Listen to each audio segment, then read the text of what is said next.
ఓం శ్రీ గురుభ్యో నమః. మహాగణాధిపతయే నమః. మహాసరస్వత్యై నమః. హరి ఓం. అశ్విని నక్షత్రంలో ప్రథమ పాదంలో పుట్టినటువంటి వారి గురించి వారి యొక్క స్వభావాలు తెలియజేస్తున్నాను. అశ్విని నక్షత్రం మొదటి పాదంలో పుట్టినటువంటి వారు పొదుపు బాగా చేస్తుంటారు. కొద్దిగా లోభగుణం ఉంటుంది. భోగలాలసత, ఆడంబరాల మీద మోజు ఎక్కువగా ఉంటుంది. ధైర్యము, సాహసము, నిక్కచ్చిగా వ్యవహరించేటువంటి గుణం వీరిలో ఉంటుంది. ఆభరణాల మీద ప్రీతి, మక్కువ ఎక్కువగా ఉంటుంది.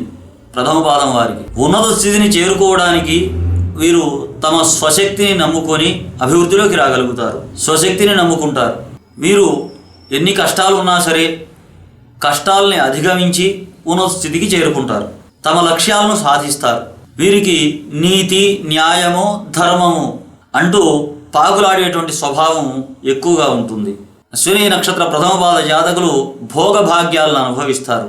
కుజకేతువుల యొక్క ప్రభావం ఈ యొక్క ప్రథమ పాద జాతకుల మీద ఎక్కువగా ఉంటుంది.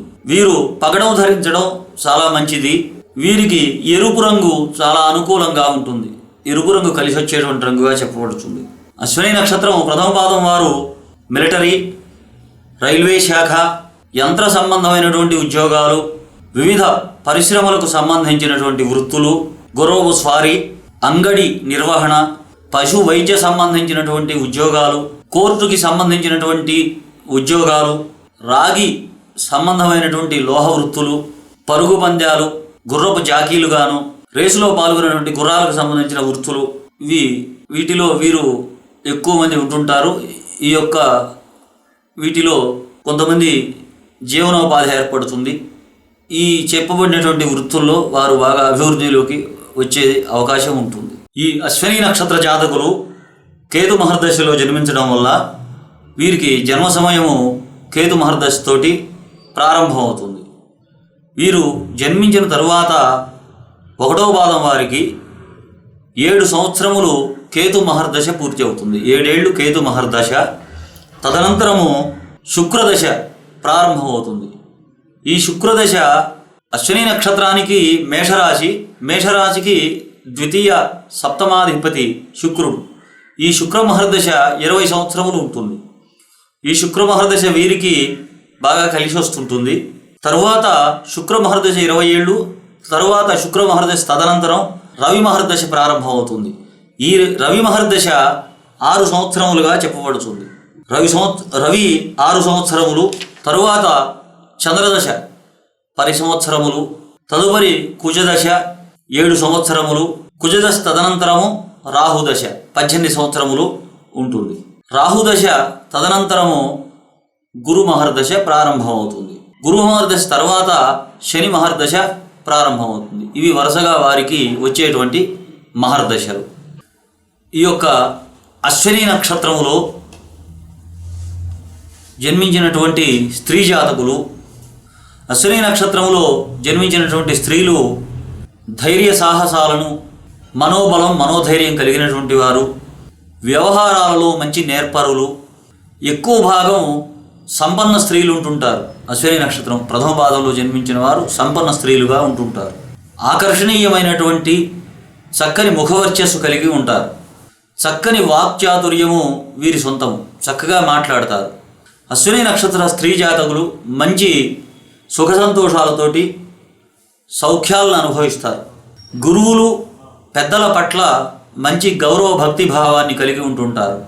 విద్యా వినయాలతోటి పాటు సమయోచితమైనటువంటి బుద్ధి ఉన్నప్పటికీ ఆచార వ్యవహారాలు అంత పెద్దగా పట్టించుకొనరు. కొంతమంది ఆకృతిలో కొద్దిగా పొట్టివారిగా ఉంటుంటారు.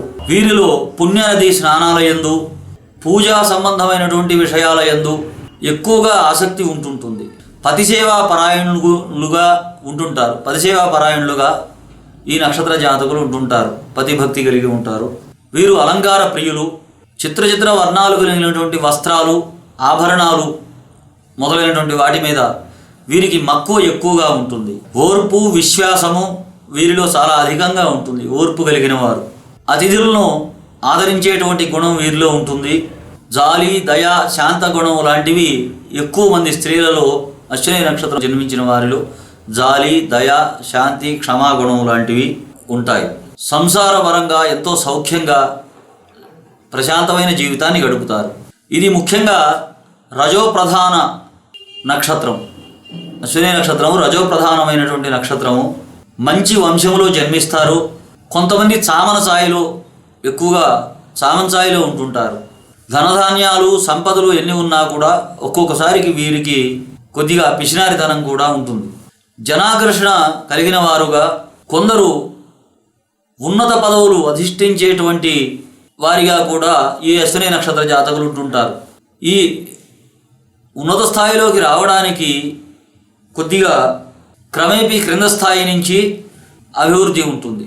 ఇవి అశ్విని నక్షత్ర స్త్రీ జాతకుల యొక్క ఫలితాలు. ఇప్పుడు అశ్విని నక్షత్ర జాతకుల గురించి, వారికి అశ్విని నక్షత్రంలో జన్మించిన వారికి కొన్ని రెమెడీస్ తెలియజేస్తున్నాను. అశ్విని నక్షత్ర జాతకులు కేతు మహర్దశలో జన్మించడం వల్ల కేతు అధిపతి కాబట్టి ఒక నల్లటి ఆవుకు ఉలవల్ని దాణాగా పెట్టడం చాలా మంచి రెమెడీ. నల్ల ఉలవల్ని గోమాతకి దాణాగా పెట్టాలి. అవి నానబెట్టి రాళ్ళు లేకుండా చేసి గోమాతకు ఉలవలు పెట్టడం. కేతు మహర్దశలో సూర్యభుక్తి, సూర్య అంతర్దశ నడుస్తున్నప్పుడు సూర్య మంత్ర జపం చేయడం వల్ల చాలా ప్రతికూలతలు తగ్గుతాయి, చాలా మంచి శుభ ఫలితాలు వస్తుంటాయి. ఇదే రవిదశలో ఏదైనా వెంకటేశ్వర స్వామి దేవాలయంలో పూజలు, అర్చనలు, సహస్రనామార్చనలు చేయడం, విష్ణు సహస్రనామార్చన చేయించడం, వెంకటేశ్వర స్వామి టెంపుల్లో విష్ణు సహస్రనామార్చన చేయించడం, విష్ణు సహస్రనామ పారాయణ చేయడం చాలా మంచి శుభ ఫలితాలను ఇస్తుంటుంది. శుక్ర మహర్దశ జరుగుతున్నప్పుడు, శుక్ర మహర్దశలో రాహు అంతర్దశ నడుస్తున్న సమయంలో దుర్గాదేవి సంబంధమైన జపాలు, దుర్గాదేవి సంబంధమైనటువంటి కుంకుమార్చనలు చేయడం వల్ల విశేషంగా శుభ ఫలితాలు వస్తుంటాయి. ఇంకా రవి మహర్దశలో శని అంతర్దశ నడుస్తున్నప్పుడు గోదానము, ఇంకా లేదంటే సువర్ణ గోవు చేయించి దానం చేయడం, లేకపోతే రజిత గోవు దానం చేయడం, వీటి వల్ల మంచి శుభ ఫలితాలు వస్తుంటాయి. కుజ మహర్దశలో బుధుడు అంతర్దశగా నడుస్తున్నప్పుడు ప్రతికూల పరిస్థితులను నివారించడానికి రమా సత్యనారాయణ స్వామి వ్రతాన్ని జరిపించడం ఈ మంచి రెమెడీగా చెప్పబడుతున్నది. రాహు మహర్దశలో రాహు భుక్తి, రాహులో రాహు నడుస్తున్నప్పుడు నాగేంద్ర స్వామి పుట్టలో పాలు పోయడం, నాగేంద్ర స్వామికి పూజలు, అర్చనలు ఇలాంటివి జరిపించడం ద్వారా ఆ యొక్క వ్యతిరేక ఫలితాలను తగ్గించుకోనవచ్చు.